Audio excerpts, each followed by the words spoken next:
وبركاته. الحمد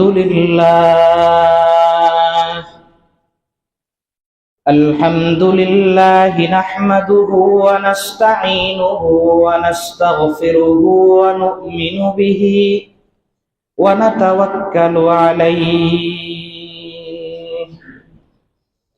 ونعوذ بالله من شرور أنفسنا ومن سيئات أعمالنا.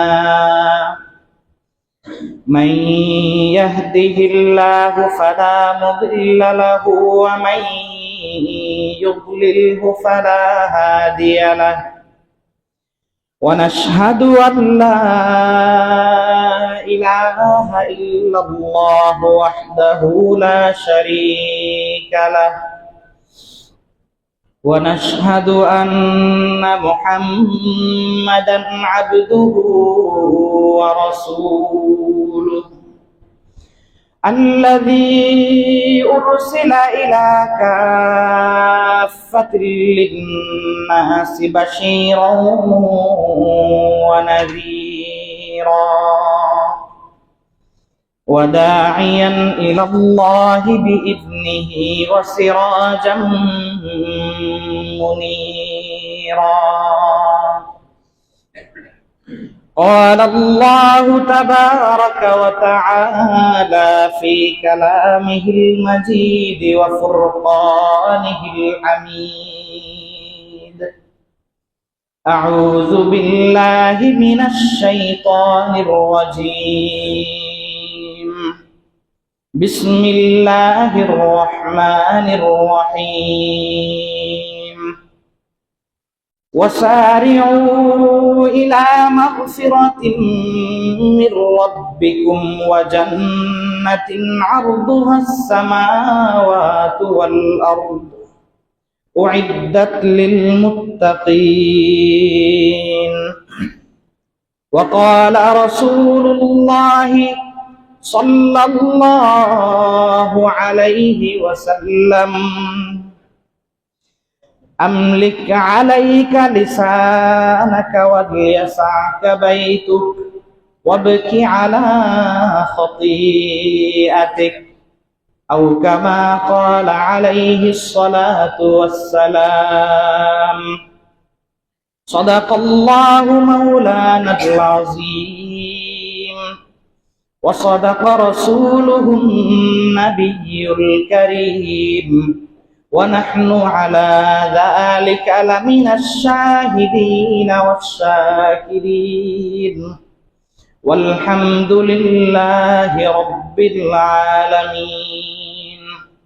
মুহাব্বতের সাথে সকলে দুরূদ ইব্রাহিমী পাঠ করি। আল্লাহুম্মা সাল্লি আলা মুহাম্মাদিন ওয়া আলা আলি মুহাম্মাদ كما صليت على إبراهيم وعلى آل إبراهيم إنك حميد مجيد.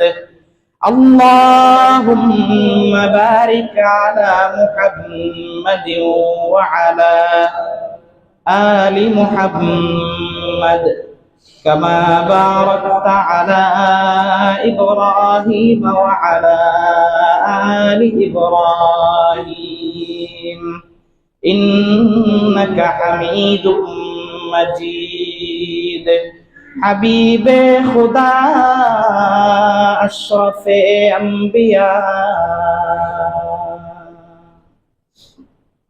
کہ عرش مجید اشبود متکا بلغ العلا بکماله کشف الدجا بجماله حسنت جميع خصاله صلوا عليه وآله بلغ العلا بكماله كشف الدجا بجماله حسنت جميع خصاله صلوا عليه وآله بلغ العلا بكماله كشف الدجى بجماله حسنت جميع خصاله صلوا عليه وآله صلى الله عليه وسلم صلى الله عليه وسلم صلى الله تعالى عليه وسلم। সম্মানিত উপস্থিত মুসল্লিয়ান আযম, আল্লাহ রাব্বুল আলামিনের দরবারে অসংখ্য অগণিত শুকরিয়া যে আল্লাহ রাব্বুল আলামিন আজকের এই পবিত্র জুমার দিনে, রমজানের শেষ জুমা, জুমাতুল বিদা, আজকের এই মহান গুরুত্বপূর্ণ দিনে দুনিয়ার সমস্ত যায় ঝামেলা থেকে মুক্ত করে আল্লাহর ঘর মসজিদে এসে সর্বাগ্রে স্বতঃস্ফূর্তভাবে হাজিরা দেওয়ার তৌফিক দান করেছেন। এজন্য সকলেই অন্তরের অন্তঃস্থল থেকে শুকরিয়া আদায় করে বলি আলহামদুলিল্লাহ। বছরের 11টি মাস অতিক্রান্ত হয়েছে। রমজান আসবে আসবে, রমজান খুবই অত্যাসন্ন, এমন একটি অপেক্ষমান আমরা ছিলাম। সেই মাহেন্দ্রক্ষণ যখন আমাদের সামনে উপস্থিত, দেখতে দেখতে 27টা তারাবিও পড়া হয়ে গেল, কোরআনও খতম হয়ে গেল, জুমাতুল বিদা, রমজানের শেষ জুমায় আমরা উপস্থিত। বাস্তবতাটা এরকমই। আমি আপনি এখন যেই জায়গায় অবস্থান করছি, এখান থেকে যদি সামনে খেয়াল করি, মানুষের নেচারটা এরকম, মনে হয় যে অনেক সময় আছে। কিন্তু বর্তমানে যেখানে আছি, এখান থেকে যখন পিছনে খেয়াল করব, দেখবো যে খুব দ্রুত সময়টা চলে গেছে। ওই দিন তারাবি স্টার্ট হলো, এখানে খতম শেষ। কিন্তু এই 27 দিন আপনি সামনে কল্পনা করেন, মনে হবে 27 দিন। বাস্তবতা যে 27টা দিন আছে এখনো। সময়টা এভাবে খুব দ্রুতই চলে যাবে। একই অবস্থা আমাদের জিন্দেগির ক্ষেত্রেও, আমাদের বাস্তবিক জীবনের ক্ষেত্রেও। আমার বয়স এখন 30। স্বাভাবিক গড় আয়ু হিসাবে হায়াতের মালিক, মওতের মালিক আল্লাহ রাব্বুল আলামিন। যদি 60-70 বছর হায়াত পাই, মনে হবে যে আমি তো আরো কমের পক্ষে 30 বছর বাঁচবো। 30টা বছর সামনে অনেক বেশি মনে হচ্ছে, কিন্তু যেই 30 বছর পার করলাম, পিছনে তাকিয়ে দেখি মুহূর্তের মধ্যে 30 বছর শেষ। কি করলাম এই 30 বছর? রমজান আমাদের সামনে মহান হাদিয়া নিয়ে এসেছিল এবং আমরা একে একে হাঁটি হাঁটি পা পা করে এখন কি রমজানের একেবারেই বিদায় লগ্নে উপনীত। এই যে রমজানে আল্লাহ রাব্বুল আলামিন আমাদেরকে বেশ কিছু বিধান দিয়েছিলেন, যেগুলি বছরের অন্য স্বাভাবিক যে কোনো সময়ের তুলনায় একটু কঠিন। সারাদিন সেই ভোররাত থেকে সন্ধ্যা ইফতার পর্যন্ত না খেয়ে থাকা, রাতে দীর্ঘ তারাবিতে প্রায় 2 ঘন্টার মতো সময় যাপন করা, সারাদিন কষ্ট করার পর রাতে কিয়ামুল লাইল, শেষ দশকের ইতিকাফ, সংসার, ব্যবসা বাণিজ্য, চাকরি, রোদ্রে পোড়া, কত কিছু। এই সমস্ত কষ্টের বিবেচনায় আমলগুলি কিছুটা কঠিন ছিল আমাদের। কিন্তু বলেন তো, যারা রমজানের প্রত্যেকটা রোজা রাখতে পেরেছি, কয়জনে আমরা রোজা রাখার কারণে অসুস্থ হয়ে পড়ছে? আছেন নাকি? হয়ে গেল যে রমজানের আগে শরীরটা একটু ভালো ছিল, রমজানে কিন্তু এবার অসুস্থ হয়ে গেল। অথবা রোজা রাখার কারণে আমার বড় ধরনের কোনো ক্ষতি হয়ে গিয়েছে। স্বাভাবিক সুস্থ যারা আছে, সুনির্দিষ্টভাবে যারা বড় ধরনের অসুস্থতার রোগী, তাদের হিসাব আলাদা। তো শরীয়তের বিধান পালন করলে আল্লাহ রাব্বুল আলামিন কি করেন? এমনিতেই বরকত দান করেন। রোজা রাখার দ্বারা আল্লাহ রাব্বুল আলামিন এমনিতেই বান্দাদের শরীরের মধ্যেও বরকত দান করেন। আত্মিক প্রশান্তিটা আছেই। কোন সুস্থ স্বাভাবিক মানুষ কথা বলতে পারবে না যে রোজা রাখার পরে বিগত এক রমজানে আমি কি হয়ে গেলাম? দুর্বল হয়ে গেলাম। যাই হোক, আল্লাহর শুকরিয়া বেশি বেশি আদায় করা। আমরা একেবারেই শেষ সময়ে উপনীত, যে আমলগুলো আমরা করতে পেরেছি। একটা সংক্ষিপ্ত মৌলিক বিষয় আপনারা অনেকেই জানেন। একটা হাদিসের মধ্যে রমজানের শুরুতেও আমি বলেছিলাম যে রমজানের যে সময়টা 30 দিন, 30টা দিনকে আমরা অনেকে ভাগ করি। রহমতের 10 দিন, মাগফিরাতের 10 দিন, নাজাতের 10 দিন, তাই না? এই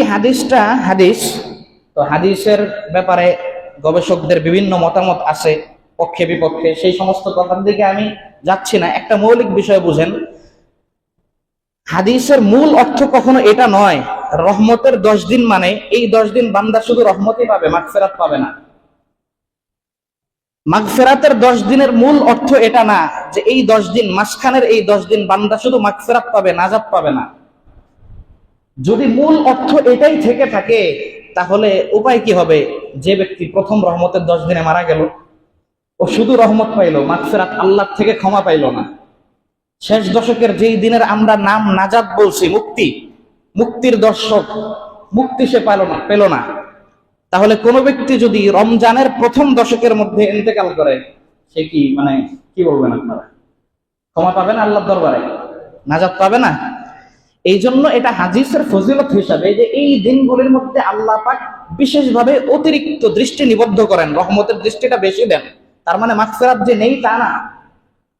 হাদিসের মধ্যে আসছে ওয়া ইন্নাল্লাহা ইয়াকবালু তাওবাতাল আবদি মা লাম ইউগারগির। ইন্তেকালের পূর্ব মুহূর্ত পর্যন্ত, যখন মৃত্যু যন্ত্রণা শুরু হয়ে যায়, তার আগ পর্যন্ত আল্লাহ রাব্বুল আলামিন বান্দার তওবা কবুল করেন। কবুল করেন মানেই তো মাগফিরাত। এটা তো সারা বছর। ইন্তেকালের সময় যখন পরকাল দৃশ্যমান হয়ে যায়, মৃত্যু যন্ত্রণা পুরা দমে শুরু হয়ে গেছে, গড়গড়া শুরু হয়ে গেছে, তখন আর তওবা কবুল হবে না। এখন তো আপনি আর স্বেচ্ছায় তওবা করছেন না, আপনি মৃত্যু সরাসরি চোখের সামনে দিকে তওবা করছেন। যাই হোক, বলতে চাচ্ছিলাম রমজানের 3টা দশক, 3 দশক রহমত, মাগফিরাত, নাজাত, এটা বিশেষভাবে খাস করা যাবে না। এই দিনগুলোতে আল্লাহ রাব্বুল আলামিন রহমতের দৃষ্টি বেশি নিবদ্ধ করেন, পরবর্তীতে মাগফিরাতের দৃষ্টি বেশি নিবদ্ধ করেন, শেষের দিকে, শেষ মুহূর্তে তো মানুষ মুক্তিটাই চায়, বেশি নিবদ্ধ করেন। কিন্তু রহমত, মাগফিরাত, নাজাত, মূল কথা হচ্ছে রমজানের প্রতিটা দিন, প্রতিটা সেকেন্ড, প্রতিটা মুহূর্ত রহমত, প্রতিটা মুহূর্তই মাগফিরাত, প্রতিটা মুহূর্তই নাজাত। এতটুকু কথা বোঝার পর সর্বোপরি আমরা এখন কিন্তু শেষ দশকেরও একেবারেই শেষ প্রান্তে উপনীত। হাদিসের স্বাভাবিক ব্যাখ্যা অনুযায়ী যদি নাজাতের 10 দিন ধরি, তাও আমরা এখন মুক্তির দশকের একেবারে শেষ মুহূর্তে, আমাদের নাজাত দরকার। এই নাজাতটা কি জিনিস? কি নাজাত দরকার আমাদের? নাজাত, মুক্তি। এই ব্যাপারে আল্লাহর রাসূল সাল্লাল্লাহু আলাইহি সাল্লামের পয়গম্বরী নুসখা, কি প্রেসক্রিপশন আমাদের সামনে নবীজি দিয়ে গেছেন। হযরত উকবা ইবনে আমির রাদিয়াল্লাহু তাআলা আনহু থেকে বর্ণিত তিরমিজি শরীফের একটা সংক্ষিপ্ত রিওয়ায়াত বর্ণনা আছে। ওই বর্ণনার মধ্যে হযরত উকবা ইবনে আমির রাদিয়াল্লাহু তাআলা আনহু বলেন, কুনতু ইয়া রাসূলুল্লাহ, একদিন আমি আল্লাহর নবী সাল্লাল্লাহু আলাইহি ওয়াসাল্লামকে বললাম, হে আল্লাহর রাসূল, মান নাজাহ, মুক্তি কি জিনিস? মুক্তি কি জিনিস? মুক্তি কাকে বলে? নবীজি সাল্লাল্লাহু আলাইহি ওয়াসাল্লাম বললেন, আমলিক আলাইকা লিসানাক। 1 নম্বর, আমলিক আলাইকা লিসানাক। 2 নম্বর, ওয়াল ইয়াসআকা বাইতুক। 3 নম্বর, ওয়াবকি আলা খাতিআতিক। হযরত উকবা ইবনে আমির রাদিয়াল্লাহু তাআলা আনহু প্রশ্ন করলেন, ও নবী, নাজাত কি জিনিস? প্রকৃত নাজাত কাকে বলে? নাজাতটা কিভাবে আমরা পাবো? কিভাবে মুক্তি পাবো? নবীজি সাল্লাল্লাহু আলাইহি ওয়াসাল্লাম সংক্ষেপে 3টা কথা বললেন। 1 নম্বর, আমলিক আলাইকা লিসানাক, ওয়া ফি রিওয়ায়াতিন আমসিক আলাইকা লিসানাক। তোমার জিহ্বা, তোমার জিহ্বাকে তুমি কন্ট্রোল করো। নাজাতের 1 নম্বর কি? তোমার জিহ্বাকে তুমি কন্ট্রোল করো। সংক্ষেপ। দ্বিতীয়তে নবী কি বললেন? ওয়াল ইয়াসআকা বাইতুক, তোমার পরিবারকে তুমি বেশি সময় দাও। ব্যাখ্যা আমি পরে বলছি। 3 নম্বর, ওয়াবকি আলা খাতিআতিক, তোমার পূর্ববর্তী জীবনে যত পাপ, যত গুনাহ হয়ে গিয়েছে, সেই সমস্ত পাপের জন্য আল্লাহর দরবারে বেশির থেকে বেশি তওবা ইস্তেগফার করো, কান্নাকাটি করো। নাজাতের কয়টা কথা নবীজি বললেন? 3টা। 1 নম্বর, নিজের জিহ্বা, নিজের জবানকে কন্ট্রোল করা। 2 নম্বর, পরিবারে বেশি সময় দেওয়া। 3 নম্বর, অতীতের গুনাহের উপর কি করা? লজ্জিত হয়ে আল্লাহর দরবারে কান্নাকাটি করা। এই 3টা কথা নবীজি বললেন। আমাদের নবীজি মুহাম্মদুর রাসূলুল্লাহ সাল্লাল্লাহু আলাইহি ওয়াসাল্লাম উতিয়া জাওয়ামি আল কালিম ওয়া মানাবি আল হিকাম।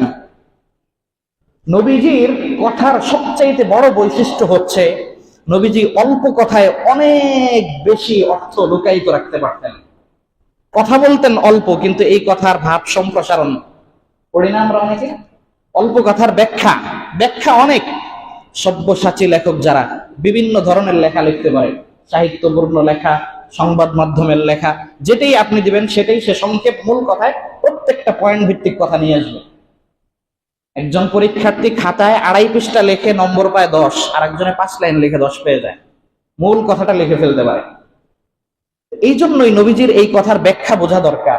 নবীজি বললেন, আমলিক আলাইকা লিসানা, তুমি তোমার জিহ্বাকে কন্ট্রোল করো, তুমি তোমার জিহ্বাকে কি করো, কন্ট্রোল করো। এই কথা বললেই সাথে সাথে সহিহ বুখারীর মধ্যে একটা বর্ণনা আছে, আল মুসলিমু মান সালিমাল মুসলিমুনা মিন লিসানিহি ওয়া ইয়াদিহি।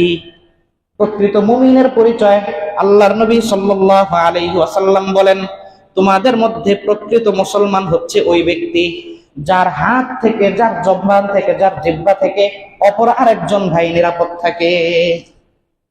প্রকৃত মুসলমানের মানদণ্ড নবীজি কি নির্ধারণ করলেন? যার হাত, যার জবান থেকে অপর আরেকজন ভাই কি থাকে, নিরাপদ থাকে। এই জিহ্বা আর এই হাত সমস্ত অন্যায়ের জড় এই দুইটা জিনিস। জবান দ্বারা আমরা মানুষকে কষ্ট দিই, জবান দ্বারা আমরা মিথ্যা কথা বলি, জবান দ্বারা গীবত শিকায়াত করি, জবান দ্বারা চগলখড়ি করি, জবান দ্বারা অন্যের বিরুদ্ধে কি করি, বিষোদ্গার করি। নবীজি এক কথায় বললেন, জিহ্বাকে কন্ট্রোল করো, সমাজের 80% অপরাধ শেষ। জিহ্বাকে কি করো, কন্ট্রোল করো, 80% অপরাধ কি হয়ে যাবে, শেষ হয়ে যাবে। আমলিক আলাইকা লিসানা। সহিহ মুসলিমের একটা বর্ণনা আছে, এই হাদিসের ব্যাখ্যায় ওটা শোনাচ্ছি আপনাদেরকে। নবীজি বলেন, মাই ইয়াজমান লি মা বাইনা লাহিয়াইহি ওয়া মা বাইনা ফাখিযাইহি আজমান লাহুল জান্নাহ। আমার আপনার নবী মুহাম্মদুর রাসূলুল্লাহ সাল্লাল্লাহু আলাইহি ওয়াসাল্লাম উম্মতের জন্য জান্নাতের গ্যারান্টি দিচ্ছেন। নবীজির গ্যারান্টির দরকার আছে না? উম্মতের জন্য জান্নাতের গ্যারান্টি কি? বলে, মাই ইয়াজমান লি মা বাইনা লাহিয়াইহি, উম্মত তুমি তোমার 2 চোয়ালের মাঝখানে যে ছোট্ট জিহ্বাটা আছে, এই জিহ্বার দায়িত্ব তুমি নিয়ে নাও। আমাকে আপনাকে আমার আপনার জিহ্বার ব্যাপারে সতর্ক হয়ে দায়িত্ব নিতে বলছেন। তুমি তোমার জিহ্বাকে কন্ট্রোল করো, 1। 2 নম্বর, ওয়ামা বাইনা লাহিয়াইহি, 2 রানের মাঝখানে সামান্য যে জায়গাটা আছে, এই জায়গা সম্পর্কে তুমি তোমার নিজের দায়িত্ব নাও। সংক্ষেপ, মানুষের গোপন পাপ যে হয়, এই 2টা জায়গার দায়িত্ব নবীজি নিতে বললেন। জিহ্বা আর 2 রানের মধ্যবর্তী জায়গা, নারী পুরুষ নির্বিশেষে সকলে যদি এই 2টা জায়গাকে আমরা কন্ট্রোল করতে পারি, নবীজি বললেন তোমাকে জান্নাতে নেওয়ার জিম্মাদারি আমার। তাহলে 1 নম্বর, জিহ্বা দ্বারা সমাজের 80% অন্যায় শেষ। আরেকটা কি? আরেকটা হচ্ছে 2 রানের মধ্যবর্তী যেই জায়গা, এই জায়গা দেখেন নবীজি বললাম অল্প কথায় অনেক ব্যাখ্যা। এই জায়গার হেফাজত মানে কি? এই জায়গা সংক্রান্ত যত গুনাহ আছে, এই জায়গা সংক্রান্ত 2 রানের মধ্যবর্তী জায়গা সংক্রান্ত যত ধরনের গুনাহ আছে, সমস্ত গুনাহ থেকে বাঁচার কথা নবীজি এখানে বললেন। এটার বিস্তারিত আরেকটা বর্ণনা আছে সহিহ মুসলিমের মধ্যে। নবীজি বলেন, ইন্নাল্লাহা কাতাবা আলা ইবনি আদম হাজ্জাহু মিনাজ জানা ওয়া মুদরিকু কুল্লুন যালিকা লা মুহালা। যে বান্দা, তুমি দুনিয়াতে চলতে গেলে জিনা ব্যভিচারের গুনাহ মানুষের আছে না, আল্লাহর অনেক বান্দারা বিপদগামী হয়ে যায়। আমরা অনেকে মনে করি যে এত বড় ধরনের গুনাহ তো আমরা করিনি, কিন্তু না, প্রত্যেকটা অঙ্গ প্রত্যঙ্গের গুনাহ আছে। নবীজি বলেন, ব্যভিচার শুধু চূড়ান্ত পর্যায়ে যেটা, ওটাই ব্যভিচার তাই নয়। তুমি চোখ দিয়ে গুনাহ করছো, এই তোমার এটা চোখের ব্যভিচার তুমি করছো। বেগানা নারীর দিকে তাকাচ্ছ, অশ্লীল ছবি দেখছো, অশ্লীল কোনো জায়গায় তুমি তোমার দৃষ্টিপাত করছো, এটা তোমার চোখের জিনা হচ্ছে। খারাপ অশ্লীল ভিডিও শুনছো, গান শুনছো, তোমার কানের জিনা হচ্ছে। স্পর্শ করছো, তো এটা হাতের জিনা হচ্ছে। খারাপ জায়গায় যাচ্ছ পা দিয়ে হেঁটে হেঁটে যে যাচ্ছ, এটা পায়ের জিনা হচ্ছে। অন্তর দ্বারা খেয়াল করছো, কুপ্রবৃত্তি তোমার দিলের মধ্যে জাগ্রত হচ্ছে, অন্তরের গুনাহ হচ্ছে। চোখ, কান, হাত, পা। সর্বপ্রথম চোখ দিয়ে গুনাহ হয়, কানে শুনে, হাতে পা দিয়ে ওই জায়গা পর্যন্ত যায়, এরপরে হাত দিয়ে স্পর্শ হয়, এরপরে মনের মধ্যে নানান জল্পনা কল্পনা চলতে থাকে, সর্বশেষ 2 রানের মধ্যবর্তী জায়গা দিয়ে সেটা বাস্তবায়িত হয়। চূড়ান্ত পর্যায়ে যাওয়ার আগ পর্যন্ত যে ধাপগুলো আছে, এগুলিও নবীজি সাল্লাল্লাহু আলাইহি ওয়াসাল্লাম সহিহ হাদিসের মধ্যে স্পষ্ট ব্যভিচারের গুনাহ বলে সাব্যস্ত করেছেন। এই জন্য রমজানের এই নাজাতের দিনগুলিতে আমাদের 2টা জিনিস এবং এই দুই জিনিস সংক্রান্ত যাবতীয় গুনাহকে কন্ট্রোল করতে হবে। নাজাতের এই 10 দিনে বিশেষভাবে আমাদের জিহ্বা এবং 2 নম্বর আমাদের জৈবিক শক্তির কারণে যেই গুনাহগুলি হয়ে থাকে, এই দুইটা জিনিসের কন্ট্রোল আমাদের করতে হবে। বড় দুঃখজনক রমজানের এই সময়ের মধ্যে আমরা তারাবি পড়ছি, ইফতার করছি, সাহারি করছি, কোরআন তেলাওয়াত করছি, ঈদের খুশি আনন্দ উদযাপন আমরা করব, সময় অপ্রসন্ন। কিন্তু এই ঈদকে কেন্দ্র করে দেখেন আল্লাহ রাব্বুল আলামিন কি দিলেন? খুশির দিন হিসাবে ঈদ আমাদেরকে দিলেন না? কিন্তু এই খুশিটা আমরা কিভাবে উদযাপন করছি? শরীয়ত নির্ধারিত নীতিমালা অনুযায়ী আমরা করছি না। রাস্তাঘাটে বের হলে দেখা যায় পোস্টার লাগানো, অমুক সিনেমা মুক্তি পাচ্ছে, এটা অফার চলছে, এখানে এততে যাওয়া যাবে, কত কিছু এখন মুক্তি পাচ্ছে। সবগুলি এই দুইটা জিনিসের সংক্রান্ত গুনাহ, হয় জিহ্বা সংক্রান্ত গুনাহ, নতুবা 2 রানের মধ্যবর্তী জায়গা সংক্রান্ত গুনাহ।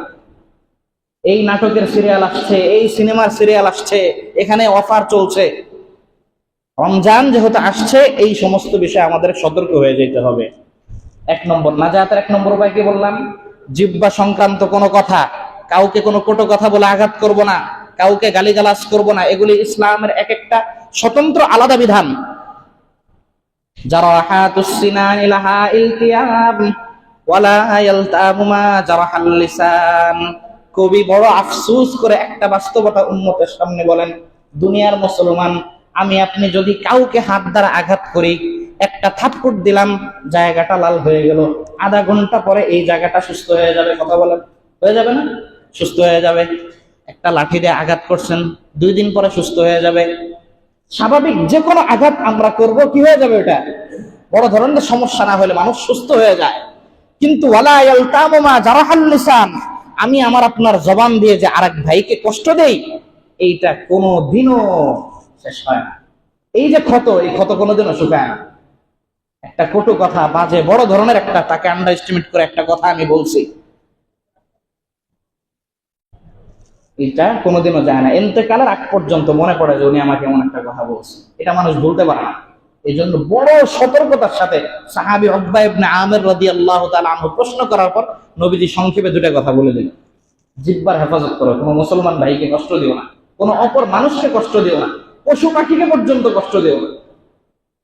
2, হাদিসের মধ্যে নবীজি এরপরে বলেছেন নাজাতের দ্বিতীয় মাধ্যম হচ্ছে ওয়াল ইয়াসাকা বাইতুক, তোমার ঘরটা যেন ঘরের বাহির থেকে তোমার কাছে বেশি প্রশস্ত মনে হয়। খেয়াল করেন, নাজাতের 2 নম্বর পয়েন্ট নবীজি কি বললেন? তোমার যে পরিবার, তোমার যে ঘর, 51ভুক্ত ফ্যামিলি তোমার, এই ফ্যামিলিটাই জানি তোমার কাছে সবচাইতে বেশি প্রশস্ত হয় গোটা জগৎ থেকে। বাস্তবতা কি? জগৎ বেশি প্রশস্ত না আমার ফ্যামিলি বেশি প্রশস্ত? জগৎ বেশি প্রশস্ত। নবীজি বলছেন পুরা পৃথিবী থেকেও তোমার পরিবারকে বেশি প্রশস্ত মনে করতে হবে, অর্থাৎ পরিবারকেই বেশি সময় দিবে, পরিবারের মধ্যেই থাকবে, পরিবারের মধ্যেই জীবন যাপন করবে, বাহিরে বেশি সময় দিবা না। বাহিরে কি করবা না? সবচাইতে নিকৃষ্টতম জায়গা যেখানে গেলে গুনাহ হয়, এটা হচ্ছে বাজার। মানুষ নিজের প্রয়োজনে যাবে আর শেষ করে চলে আসবে, আর বাকিটা সময় পরিবারকে সময় দেন। রমজানের একেবারে শেষ মুহূর্তে চলে আসছে, আমরা শুরু থেকেই পরিবার ব্যবস্থাগুলো আমরা ইসলাম অনুযায়ী আমরা সাজাতে পারি না। আমি বাবা হিসাবে আমার কর্তব্য আছে আমার পরিবারকে 100% সময় দেওয়া। আমার ছোট বাচ্চা দুনিয়াতে আসার পর তার সুন্দর একটা নাম রেখে দেওয়া, এটা তার হক। তার তরবিয়ত করা, তাকে শিক্ষা দীক্ষা দিয়ে উন্নত করা, তার বয়স যখন বাড়ছে তাকে দ্বীনি শিক্ষায় শিক্ষিত করা, দুনিয়াবী শিক্ষায় শিক্ষিত করা, তার ফিউচার, তার ভবিষ্যৎটাকে সুন্দর করার জন্য যথাযথ 100% আমানতদারিতার সাথে পদক্ষেপ নেওয়া। এই কাজগুলো যখন বাবা মা ছাড়া, মা হচ্ছে উন্নত বিদ্যালয়, এই জায়গা থেকে যখন হয়, তখন এটা সর্বোচ্চ আন্তরিকতার সাথে হয়। বাবা মা যদি উন্নত শিষ্টাচার সন্তানকে শিক্ষা না দেয়, তাহলে ওই সন্তানের শিক্ষা ভবিষ্যতে সুন্দর হওয়াটা একটু বাহ্য দৃষ্টিতে মুশকিল। এই জন্য নবীজি বলছেন কি, পরিবারকে কি করো? সময় দাও। স্ত্রীকে সময় দাও, নিজের স্ত্রীকে মহাব্বত করো, স্ত্রীর মুখে আদর করে মহাব্বত করে একটা লোকমা তুলে দাও, ও সৎকার সওয়াব। তাহাজ্জুদের সময় স্ত্রীর মুখে সামান্য হালকা পানির ছিটা দাও। আল্লাহ রাব্বুল আলামিন সময়টাকে বড় পছন্দ করেন, এইভাবে সময় দাও। আল্লাহ বলেন ওয়া মিন আয়াতিহি আন খালাকা লাকুম মিন আনফুসিকুম আজওয়াজাল লিতাসকুনু ইলাইহা ওয়া জাআলা বাইনাকুম মাওয়াদ্দাতাও ওয়া রাহমাহ ইন্না ফী যালিকা লাআয়াতিল লিকাওমিন ইউমিনুন। দুনিয়াতে আল্লাহ রাব্বুল আলামিন সারাটা পৃথিবী সাজিয়েছেন, অনেক সিস্টেম এবং বাস্তবতা দিয়ে রেখেছেন। তার মধ্যে একটা বাস্তবতা হচ্ছে ওয়া মিন আয়াতিহি আন খালাকা লাকুম মিন আনফুসিকুম আজওয়াজা। ও মানুষ, তোমাদের মধ্যে থেকে আমরা তোমাদের থেকে আরেকটা শ্রেণী বের করেছি। পুরুষ আরেকটা শ্রেণী, তোমাদের মধ্যে থেকে নারী একটা শ্রেণী আল্লাহ রাব্বুল আলামিন কি করেছেন? বের করেছেন। উদ্দেশ্য আল্লাহ বলেন লিতাসকুনু ইলাইহা ওয়া জাআলা বাইনাকুম মাওয়াদ্দাতাও ওয়া রাহমাহ। সকাল 9টা থেকে বিকাল 5টা পর্যন্ত অফিসে ডিউটি করবে, আর রাস্তার মধ্যে মাটি কাটবে, দুনিয়ার যাবতীয় সমস্ত যায় ঝামেলা থেকে মুক্ত হয়ে যখন বাসায় যাবে, তোমার নেককার স্ত্রী একটা মুস্কি হাসি দিয়ে তোমার সামনে পানির গ্লাস ধরবে। রাতের বিছানায় যখন একসাথে থাকবে, আল্লাহ বলেন সারা দিনের সমস্ত ক্লান্তিগুলো কে দূর করে দিবেন? কথা বলেন, সারা দিনের সমস্ত ক্লান্তি অবসাদ কে দূর করে দিবেন? আল্লাহ দূর করে দিবেন। এটা তো আল্লাহ দিয়ে রেখেছেন। আল্লাহ বলতেছেন নারী সৃষ্টি করেছি আমি বৈধ উপায়ে, তুমি তোমার পুরুষ সারাদিন কষ্ট করবা, আর সময় মতো গিয়ে তোমার সারা দিনের কষ্ট গ্লানি নিমেষেই শেষ হয়ে যাবে, যদি সুন্দর একটা পরিবার ব্যবস্থা আমরা গড়ে তুলতে পারি। মুসলমান মনে কষ্ট নিয়েন না, সমাজের অবস্থা এরকম, সমাজের অবস্থা এরকম। দীর্ঘ 2-3 বছর ধরে আমি একটা গবেষণামূলক প্রতিষ্ঠানে সময় দিই।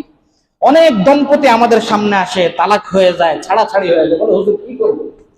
একজন আমাকে এসে মানে দুঃখ ভারাক্রান্ত হৃদয়, পারতেছে না শুধু কান্না করতে। রাতে শুয়ে আসি আমি আর আমার বিবি সাহেবা পাশে শুয়ে আছে, এমত অবস্থায় হঠাৎ একটু ঘুমটা ভাঙছে। ফুল ঘুম আসে নাই, ঘুম ঘুম ভাব। একসাথে দুইজন আসে, দুইজন দুই দিকে, দুইজনের পিঠ একদিকে, দুইজন দুই দিকে। বলে যে একসাথে শুয়ে আছে, ভালো সময়ের মধ্যেই আছে। হঠাৎ করে একটু উঁচা হয়ে দেখে যে তার স্ত্রী টাচ মোবাইল দিয়ে অন্য আরেকজন অপরিচিত ব্যক্তির সাথে চ্যাটিং করতেছে। কেমন লাগবে আপনার তখন? বলেন, কেমন আপনার লাগবে তখন? আপনার জীবনের অর্ধাঙ্গিনী, আপনার সর্বোচ্চ আস্থার জায়গা, ভালোবাসার জায়গা। এই পরিস্থিতি একদিনে হয় নাই। এই পরিস্থিতি হওয়ার পেছনে অনেকগুলি কারণ আছে। তার মধ্যে উল্লেখযোগ্য কারণ হচ্ছে আপনি আপনার সঙ্গিনীকে সময় দিতে পারেন নাই। দুনিয়ার ব্যস্ততা আপনার কাছে বড় মনে হয়েছে, দুনিয়ার চাকরি ব্যবসা বাণিজ্য আপনার কাছে বড় হয়েছে, এটা তার হক। চাকরি ব্যবসা বাণিজ্য করবেন, বাহিরে হাজারো অন্যায়, আমার সাথে হাজারো অবিচার হতে পারে, রাস্তায় গ্যাঞ্জাম হতে পারে, বাসওয়ালার কন্ট্রাক্টরের সাথে ঝামেলা হতে পারে, সেই রাগ বাসার মধ্যে গিয়ে নিজের বিবি সাহেবের উপর আমরা ঝাড়বো না। নবীজির সুন্নত, যখন ঢুকবে মুস্কি হাসি দিয়ে ঢুকবা, তুমিও মুস্কি হাসি দিবা, সেও মুস্কি হাসি দিবে। এই জন্য নবীজি বললেন ওয়াল ইয়াসাকা বাইতুক, তুমি তোমার পরিবারকে বেশি সময় দিবা, সন্তানাদিদেরকে বেশি সময় দিবা। যে এই রমজান মাসেও আপনার কোন যুবতী মেয়ে বেপরদার সাথে বাইরে চলে যাচ্ছে কিনা, এটা কন্ট্রোল করার দায়িত্ব আপনার। নবীজির এই হাদিসের ব্যাখ্যা, এই রমজান মাসে আপনার ছেলে বাইরে কোনো অন্যায় করছে কিনা, এটার দায়িত্ব আপনার। আপনার স্ত্রী কোনো অন্যায় অপকর্মে জড়িত হচ্ছে কিনা, এটার দায়িত্ব আপনার।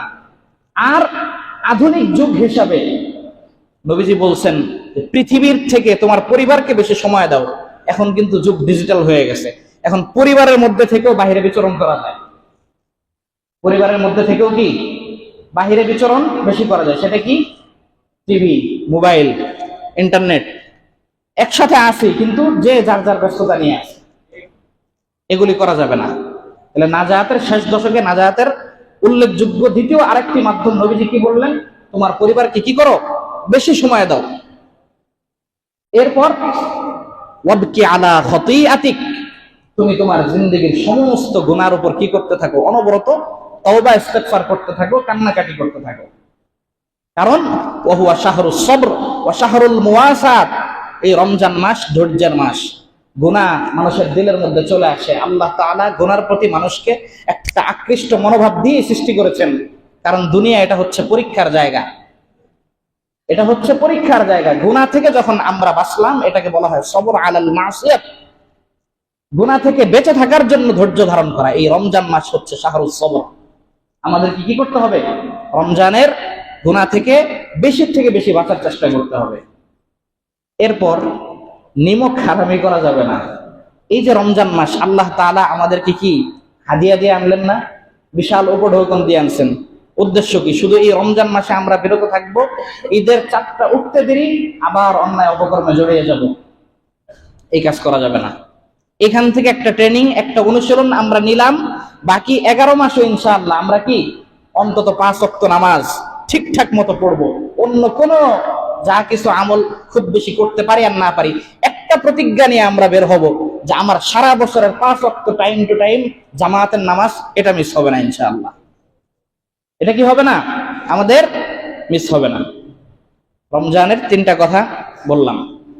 এরপরে আসেন, সময় যখন আমরা আগামী হয়তোবা 2 দিন বা 3 দিন, আল্লাহর ইচ্ছা, তারিখ একটা বেশিও হতে পারে কমও হতে পারে, ঈদের চাঁদ যখন উঠে যাবে তখন আমাদের কিছু করণীয় আছে। 1 নম্বর, চাঁদ দেখা সুন্নত। কোথায়? ফেসবুকে, মোবাইলে চাঁদ দেখবো? মোবাইলে না, সরাসরি গিয়ে কি করব? চাঁদ দেখার চেষ্টা করব। আল্লাহুম্মা আহিল্লাহু আলাইনা বিল আমনি ওয়াল ঈমান ওয়াস সালামাতি ওয়াল ইসলাম ওয়াত তাওফীক লিমা ইয়ারদা রাব্বুনা ওয়া রাব্বুকাল্লাহ। চাঁদটা দেখে খুশিতে প্রশংসা একটা দোয়া পড়ব। আল্লাহুম্মা আহিল্লাহু আলাইনা বিল আমনি ওয়াল ঈমান। ও আল্লাহ, যে রমজান শেষে যেই চাঁদটা আপনি উঠাইলেন, এই চাঁদটাকে আপনি নিরাপত্তা এবং ঈমানের সাথে আমাদের কাছে নিয়ে আসেন।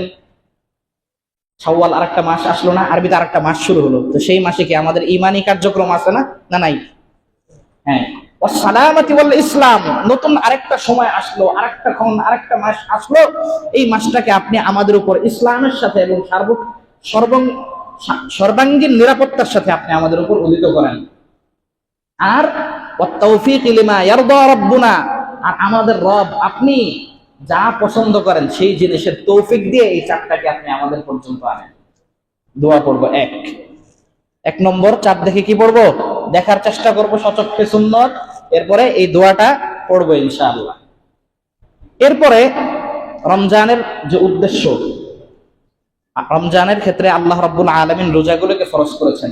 বিধান ছিল ফামান শাহিদা মিনকুমুশ শাহরা ফালিয়াসুম, যে ব্যক্তি রমজান মাসে উপনীত হবে সে যেন রমজানের রোজাগুলো রাখে।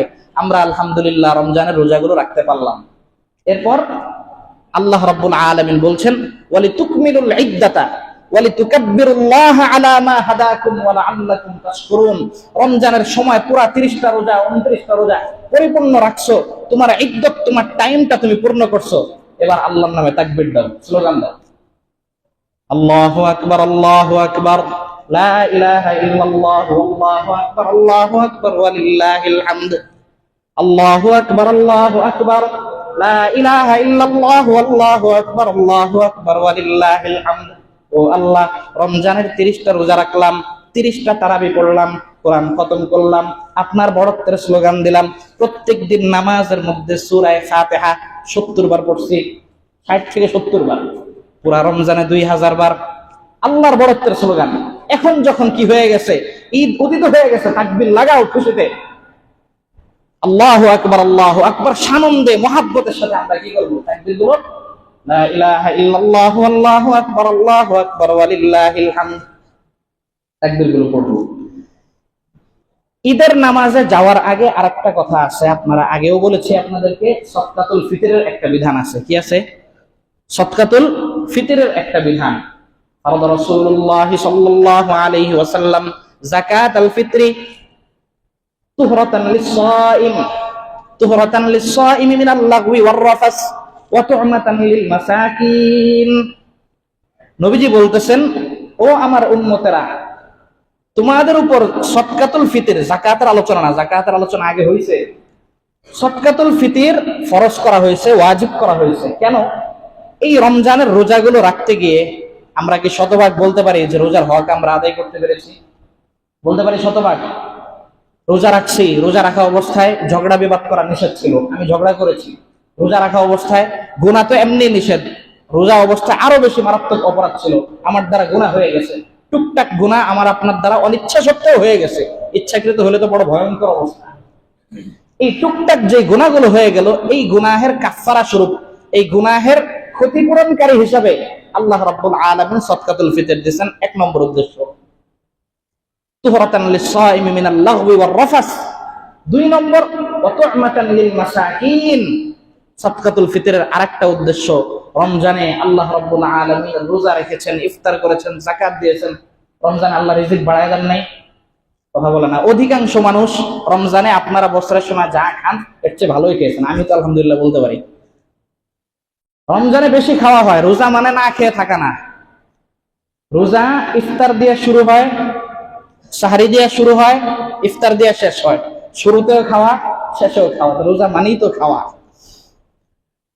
তো যাই হোক, ভালো ভালো আমরা খেয়েছি, আল্লাহ তাআলা রিজিকের মধ্যে প্রশস্ততা দান করেছেন।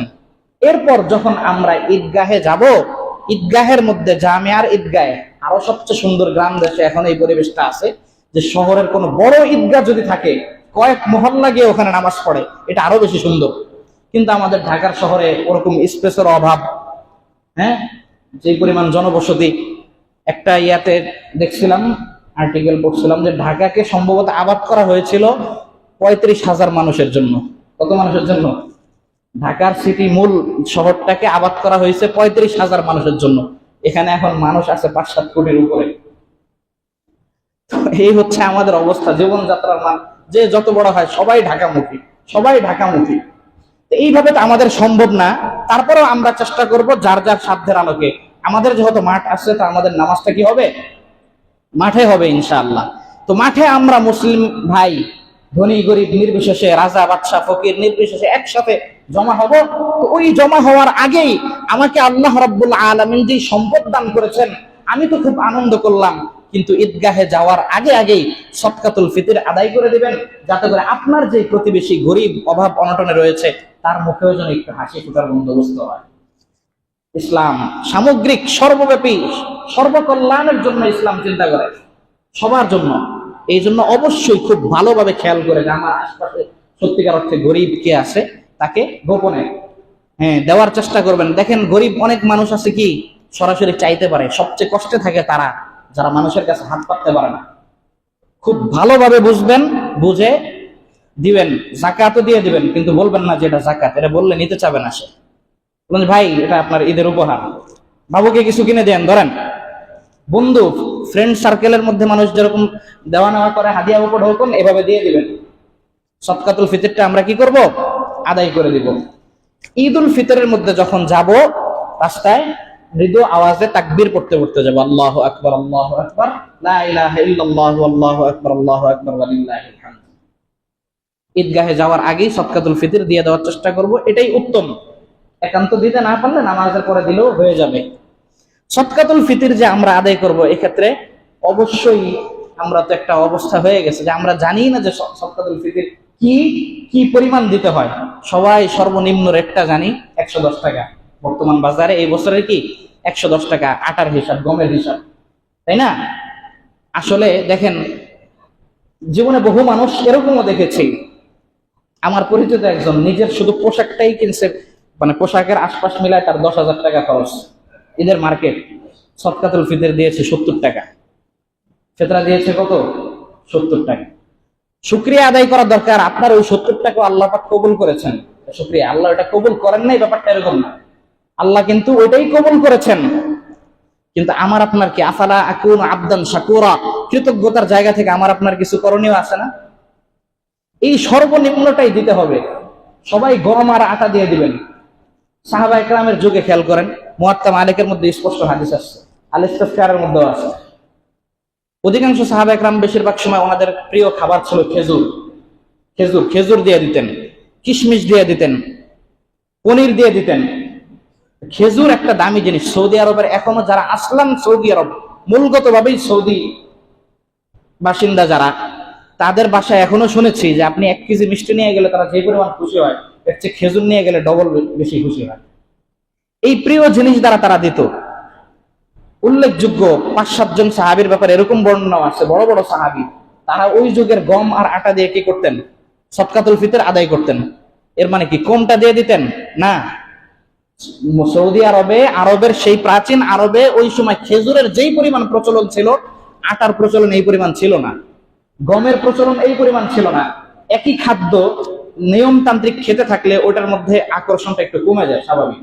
বিরিয়ানি একটা আকর্ষণীয় খাবার, তো এক বেলা, দুই বেলা, তিন বেলা, চার বেলা খান আপনি বিরিয়ানি, দেখেন আর প্রথম বেলার মতো আকর্ষণ থাকে কিনা। এজন্য নতুন অভিনব কোনো জিনিস সামনে আসলে মানুষের সেটার প্রতি একটা আকর্ষণ থাকে। তদ্রুপ গম, আটা, সচরাচর খেজুর, কিশমিশ, এগুলি যতটা তাদের কাছে কি ছিল, সহজ ছিল, গমটা ওই পরিমাণ সহজলভ্য ছিল না। এই জন্য যেই জিনিস সহজলভ্য হয় না ওটার দাম বেশি হয়। যেই জিনিস বাজারে চাহিদা এবং যোগান, ডিমান্ড এন্ড সাপ্লাই হিসাবে যোগানের তুলনায়, চাহিদার তুলনায় যদি যোগান কম থাকে ওটার দাম বেশি হয় না, এটা স্বয়ংক্রিয়ভাবে প্রাকৃতিকভাবে দাম বেড়ে যায়। তো ওনারা যদি ওই যুগের গমের হিসাব করেন, তাই ওনারা তো ওনাদের সর্বোচ্চটাই দেওয়ার চেষ্টা করেছেন। আমাদের গমের আটার কেজি পড়তেছে এখন 100 টাকা, 110 টাকা করে, আমরা এটা দিয়ে মনে করতেছি যে আমরা সাহাবা একরামের নমুনায় চলছি। আপনি 110 টাকা দিলেও আল্লাহ কবুল করবেন, এটা শুকরিয়ার বিষয়। তবে আপনার যদি তৌফিক থাকে, আপনার বিবেকের কাছে একটা প্রশ্ন, আপনি যে কাজটা ঠিক হচ্ছে কিনা, আসলে কোন রকম কবুল হওয়া, আর একটা হচ্ছে আন্তরিকতা, স্বতঃস্ফূর্তভাবে যে কোনো একটা নেক কাজে অংশগ্রহণ করা। সদকাতুল ফিতরটা আমরা কি করে দেবো, ইনশাআল্লাহ আদায় করে দেওয়ার চেষ্টা করব। সর্বোপরি এই রমজানে হযরত সালমান ফারসি রাদিয়াল্লাহু তাআলা আনহু ওই যে লম্বা হাদিস রোজাদারকে ইফতার করানোর ফজিলত, এরপরে দুইটা কথা বলছিলেন, খসলাতানি তুরদুনা বিহা রাব্বাকুম, দুইটা অভ্যাসকে মুমিন বান্দারা রমজানের শেষ মুহূর্তে চলে আসছো, দুইটা অভ্যাসকে শক্তভাবে ধারণ করো। কি দুই? এক নম্বর আল্লাহর কাছে বেশি বেশি ইস্তেগফার করো, আল্লাহর প্রশংসা করো। দুই নম্বর জাহান্নাম থেকে মুক্তি চাও। দুই নম্বর কি চাও? জাহান্নাম থেকে। এই জন্য এখন থেকে আর 2 দিন 3 দিন যাই আছে আমাদের, আমরা আর একটা সেকেন্ডও নষ্ট করব না।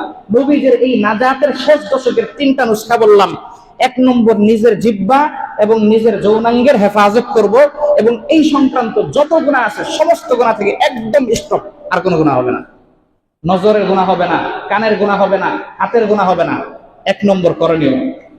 2 নম্বর করণীয় হচ্ছে একেবারে ঘরের মধ্যে তালাবদ্ধ হয়ে যাই, স্ত্রী পরিবার পরিজনকে নিয়ে বেশি থেকে বেশি আল্লাহর রোনাজারি করতে থাকি, তওবা ইস্তেগফার করতে থাকি, কোরআন তেলাওয়াত করতে থাকি, পুরা ঘরটাকে একটা নুরানি মাদ্রাসা হিসেবে পরিবেশ দাঁড় করায় দিই। 3 নম্বর বেশি বেশি ইস্তেগফার করতে থাকি। আর খসলাতানি তুরদুনা বিহা রাব্বাকুম, চলতে ফিরতে কোরআন তেলাওয়াত করতে পারতেছি না, সময় নাই, ব্যবসায় সময় দেওয়া লাগছে, অফিসে যাওয়া যাচ্ছে, বাইরে যাওয়ার প্রয়োজন হচ্ছে, চলতে ফিরতে বেশি বেশি দুরূদ শরীফ, ইস্তেগফার, আল্লাহর প্রশংসা, লা ইলাহা ইল্লাল্লাহ মুহাম্মাদুর রাসূলুল্লাহ। হাদিসের মধ্যে আসছে জিকির তাহলিল, জিকির তাহলিল শব্দগুলো হচ্ছে লা ইলাহা ইল্লাল্লাহ মুহাম্মাদুর রাসূলুল্লাহ। খুব কঠিন না? অনেক কঠিন নাকি? না সহজ? সুবহানাল্লাহি ওয়াল হামদুলিল্লাহি ওয়া লা ইলাহা ইল্লাল্লাহ ওয়াল্লাহু আকবার। সুবহানাল্লাহি ওয়াল হামদুলিল্লাহি ওয়া লা ইলাহা ইল্লাল্লাহ ওয়াল্লাহু আকবার। সুবহানাল্লাহি ওয়া বিহামদিহি সুবহানাল্লাহিল আযীম। আল্লাহুম্মা ইন্না নাসআলুকাল জান্নাতা ওয়া নাউযু বিকা মিনান নার।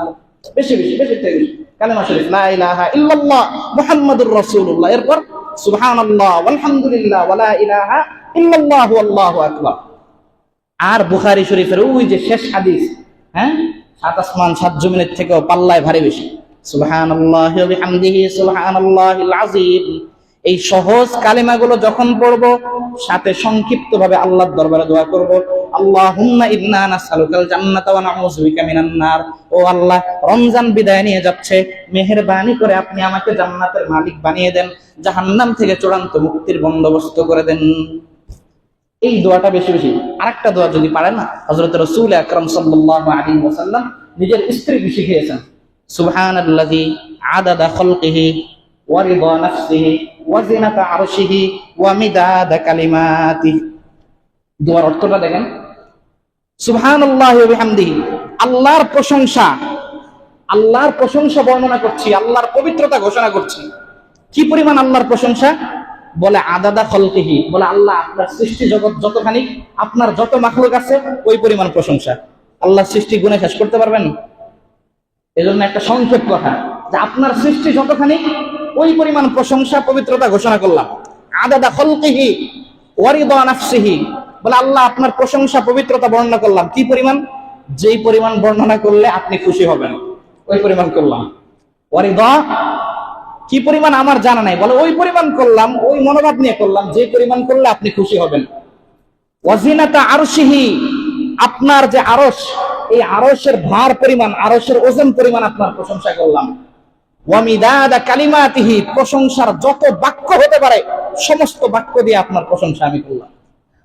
পবিত্র কোরআনে আল্লাহ বলেন, ওয়ালাউ আন্নামা ফিল আরদি মিন শাজারাতিন আকলাম ওয়াল বাহরু ইয়ামুদ্দুহু মিন বাদিহি সাবআতু আবহুরিম মা নাফিদাত কালিমাতুল্লাহ।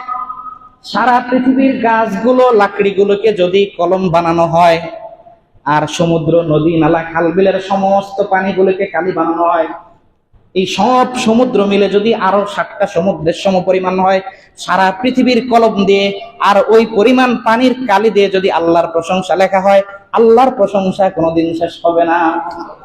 এটা কোরআনের আয়াত। এই জন্য সুবহানাল্লাযী আদাদা খালকিহি ওয়া রিদা নাফসি, এই দোয়াটা বেশি থেকে বেশি কি করব? পড়ার আমরা চেষ্টা করব। সর্বোপরি ঈদগাহে আমরা যাওয়ার আগে অবশ্যই নবীজির আরেকটা হাদিস মাথায় রাখবো। নবীজি বলেন, মান কামা লাইলাতাল ঈদাইন লাম তামুত কলবুহু ইয়াওমা তামুতুল কুলুব। শেষ দশকের বেজোড় রাত্রগুলোতে বিশেষভাবে আমরা শবে কদর তালাশ করেছি, কিন্তু 2 ঈদের যে রাত্র, অর্থাৎ ঈদ যেদিন তার আগের রাত্র, ঈদ যেদিন তার আগের রাত্র, এই রাত্রে ইবাদতের একটা স্পেশাল আলাদা ফজিলত আছে। কি ফজিলত? নবীজি বলেন, লাম তামুত কলবুহু ইয়াওমা তামুতুল কুলুব, যেদিন সমস্ত অন্তরগুলো মুর্দা হয়ে যাবে, সমস্ত দিলগুলো যেদিন মরণশীল হবে, সেই দিন আল্লাহ রাব্বুল আলামিন ওই 2 ঈদের রাত্রিতে যে একনিষ্ঠ চিত্তে আল্লাহর দরবারে দাঁড়িয়ে দাঁড়িয়ে ইবাদত করেছে, আল্লাহ বলেন তার দিল ওই দিনও মরবে না, ওই দিনও তার অন্তর জিন্দা থাকবে। এই জিন্দা দিল ইমানদার মুমিন আমাদের হওয়ার দরকার আছে কিনা? কথা বলেন। আল্লাহ রাব্বুল আলামিন আমাদেরকে 2 ঈদের রাত্র বেশি থেকে বেশি কি করা? আমল করার তৌফিক দান করুন। গুনাহ থেকে বেঁচে থাকবো, তওবা ইস্তেগফারের জন্য 3টা শর্ত আপনারা জানেন। 1 নম্বর, অতীতের যত গুনাহ আমার দ্বারা হয়ে গেছে সেই গুনাহের উপর নির্লজ্জ কি হইতে হবে? অনুতপ্ত হতে হবে, লজ্জাশীল হয়ে অনুতপ্ত হতে হবে। এরপর এই গুনাহ করব না বলে সংকল্প করতে হবে। কি করতে হবে? সংকল্প করতে হবে। 3 নম্বর, এই তওবার উপর অটল থাকার চেষ্টা করতে হবে। অনেকে আছে তওবা গুনাহ করে, বাস তওবা তওবা তওবা তওবা। তওবা শব্দ কি? আত-তাওবাতু আর-রুজু'। তওবা মানে ফিরে আসা। আপনি গুনাহের রাস্তা বন্ধ করে অন্য রাস্তা অবলম্বন করা, এটা হচ্ছে তওবা। মেয়ের বিয়ে হয়েছে, গাড়িতে উঠাই দিয়েছে জামাইয়ের সাথে, এখন গাড়িতে চলতেছে কোন দিকে? শ্বশুর বাড়ির দিকে। মেয়ে বলতেছে, আমি যাব না, আমি যাব না, আমি যাব না। বলেন তো, মেয়ে কি আর বাবার বাড়ি ফিরে যেতে পারবে যতক্ষণ পর্যন্ত গাড়ি থেকে না নামবে? তার রাস্তা পরিবর্তন করতে হবে। আমরা তওবা করি মানে গুনাহের রাস্তায় আসি, থেকে বলতেছে আমি যাব না, যাব না, আমি তওবা করতেছি। ড্রাইভার তো আমাকে নিয়েই চলে যাবে, শয়তান নামক একটা ড্রাইভার আছে না আমাদেরকে, ওই পর্যন্ত আপনার ওই শ্বশুর বাড়ি পৌঁছাই ছাড়বে জাহান্নাম। এই জন্য তওবার মানে কি করা? রাস্তা চেঞ্জ করা, রাস্তা পরিবর্তন করা। 1। 2 নম্বর, কোনো ভাওতাবাজি ধোঁকাবাজি করা যাবে না। ভাওতাবাজি ধোঁকাবাজি বলতে অনেকে অনেক গুনাহ এই জন্য করে যে তওবার দরজা তো খোলা আছে, সামনে তওবা করে নিব। সামনে কি করে নিব? এই তওবা করব বলে গুনাহ করা। খেয়াল করেন, তওবা করব এই ইচ্ছায় গুনাহ করা, এটার সহজ উদাহরণ আমি যেটা বলি সেটা হলো ডাক্তারের কাছে যাব বলে বিষ পান করা। খেয়াল করেন, ডাক্তারের কাছে যাব এই জন্য কি করা? বিষ পান করার যে অর্থ, তওবা করব বলে গুনাহ করার একই অর্থ। এই জন্য তওবা মানে খালেস দিলে, আমার জায়গা থেকে তওবার 3 শর্ত পুরা করার পর যে আমি পূর্বের কৃতকর্মের উপর লজ্জিত ক্ষমা চাইলাম, এরপর দৃঢ় সংকল্প করলাম অন্যায়টা আর করব না, এরপর এই অনুযায়ী আমল করব, অন্যায় করব না। এটা আমার মনের জায়গা থেকে আল্লাহর দরবারে ক্লিয়ার থাকতে হবে যে আমার মনটা কি কোনো ধোঁকাবাজি আছে কিনা। আমার মনের জায়গা যদি ক্লিয়ার থাকে যে আমি আর অন্যায় করব না, এরপরে যদি ভবিষ্যতে আবার হয়ে যায়, আল্লাহ তাআলা আবারও তওবার সুযোগ দিবেন। কিন্তু এই ভাওতাবাজি ধোঁকাবাজির যদি অবস্থান থাকে মনের মধ্যে, ওর তওবাই কবুল হবে না। রাস্তা দিয়ে বের হবে, ঠাস করে গাড়ি এসে মেরে দিবে, কল্পনা করতে পারবো না যে আমার মৃত্যুটা এত আকস্মিক ছিল। এই জন্য তওবা বেশি বেশি করব। অবশ্যই সদকাতুল ফিতর দেব ঈদের দিন, গরিব দুঃখী আশপাশের ভাইদের খোঁজ খবর রাখবো। আমরা তো বাঙালি মুসলমান, আমরা বড় শান্তিতে ঈদ পালন করব, কিন্তু সারা পৃথিবীতে, পৃথিবীর জনপদে পদে অসংখ্য মুসলিম নির্যাতনের শিকার, তাদের কথা বিশেষভাবে আমরা মনে রাখবো। যার যেই স্তর থেকে করণীয়, 7 সমুদ্র 13 নদী পাড়ি দিয়ে সরাসরি তাদের পক্ষে যদি দাঁড়াইতে না পারি, এখান থেকে যতটুকু দরকার ওই ভূমিকা আমরা রাখার চেষ্টা করব ইনশাআল্লাহ। পাড়া প্রতিবেশীর খবর যেমন রাখবো, তদ্রুপ ফিলিস্তিনি মুসলমানদের পাশেও দাঁড়ানোর চেষ্টা করব। অর্থনৈতিকভাবে গুরুত্বপূর্ণ কোনো সোর্স যদি থাকে, যোগাযোগ করে না আসেও, সেখানে আমরা কি করব? ডোনেশন করার চেষ্টা করব। ইসরায়েলকে সহযোগিতা করা যাবে না অর্থনৈতিকভাবে, সরাসরি আমরা না পারি, অর্থনৈতিকভাবে আমরা ঠিকই সহযোগিতা করি। আপনাদের কাছে যদি এখন ইসরায়েলের জন্য চাঁদা করি, কে কে দিবেন? দিবেন কেউ? কেউ তো দিবেন না, আলহামদুলিল্লাহ। কিন্তু আমি আপনি ইসরায়েলের বিকাশে কিন্তু ঠিকই দিচ্ছি, ওদের বিকাশ, ওদের নগদ, ওদের রকেটে ঠিকই পাঠাচ্ছি। কিভাবে? ওদের পণ্যগুলো সামগ্রিকভাবে বয়কট করতে হবে। যেই রমজান মাসে ইফতার করতে পারছে না, সাহারি করতে পারছে না, আপনি ভিডিওগুলো দেখেন, সামান্য একটা পানির জন্য কিভাবে হাহাকার করছে। আল্লাহর নবী সাল্লাল্লাহু আলাইহি সাল্লামের স্পষ্ট হাদিস, আল মুসলিমুনা কা জাসাদিন ওয়াহিদ, সমস্ত মুসলিম জাতিসত্তা একটা দেহের ন্যায়। তোমার দেহের হাতের মধ্যে আঘাত লাগলে যেমন তোমার সারা শরীর ঝাঁকি দিয়ে ওঠে, পায়ের মধ্যে আঘাত লাগলে সারা শরীর যেমন ঝাঁকি দিয়ে ওঠে, পৃথিবীর উত্তর থেকে দক্ষিণ মেরু পর্যন্ত কোন একটা জনপদে একজন সাধারণ মানুষ, মুসলমান এবং সাধারণ মানুষ যদি আক্রান্ত হয়, মানবতাকামী হিসাবে আমাদের দিলের মধ্যে চোট লাগতে হবে। যদি না লাগে, আমার আপনার ইমানের কি নাই? পাওয়ার নাই। সার্টিফিকেট আমার না, আল্লাহর নবীর। সার্টিফিকেট কার? আল্লাহর নবীর। এই জন্য ঈদের আনন্দ করব, কোকা কোলা, ফান্টা, নোকিয়া, আরো বিভিন্ন লুডুসের ইয়া আছে, আপনারা দেখে নেবেন। এই সমস্ত পণ্যের কোনো জিনিস আমরা করব না, এগুলি মানবতা বিরোধী কাজ হবে, আমাদের মুসলিম জাতির সাথে গাদ্দারি হবে। সর্বশেষ আমরা আমাদের দায়িত্বশীল মহলকে বলবো, আমরা অনুরোধের সুরে বলবো, বিগত সময়ে কোন একটা চক্রান্তের কারণে হয়তোবা আমাদের বাংলাদেশের যে ন্যাশনাল জাতীয় পাসপোর্ট ছিল, এখান থেকে অ্যাকসেপ্ট ইসরায়েল এই লেখাটাকে পুনর্বহাল করবেন। ইসরায়েলকে সারা বিশ্বের দরবারে স্বীকৃতি দেওয়ার জন্য এটা একটা পায়তারা। ইসরায়েলের ব্যাপারে সমস্ত মুসলিম জাতিসত্তা একেবারে top to bottom zero tolerance নীতিতে আসতে হবে। যদি এটা না আসি, আমাদের ঈমান পরিপূর্ণ হবে না। আল্লাহ রাব্বুল আলামিন আমাদের প্রত্যেককে রমজানের রোজার ঈদের সাথে সাথে আল্লাহর নবীর শিক্ষা, রমজান মাস ধৈর্যের মাস, সহমর্মিতার মাস, আমার আপনার মুসলিম ভাইয়ের জন্য যদি এতটুকু সহমর্মিতা মন থেকে দেখাইতে না পারি, কিয়ামতের ময়দানে আল্লাহর নবীর দরবারে এই চেহারা নিয়ে দাঁড়ানো যাবে না। আল্লাহ সকলকে হেফাজত করুন, আমিন। ওয়া আখিরু দাওয়ানা আলহামদুলিল্লাহি রাব্বিল আলামিন। যারা কবলাল জুমা 4 রাকাত সুন্নাত পড়েনি, সুন্নাত আদায় করে নিন।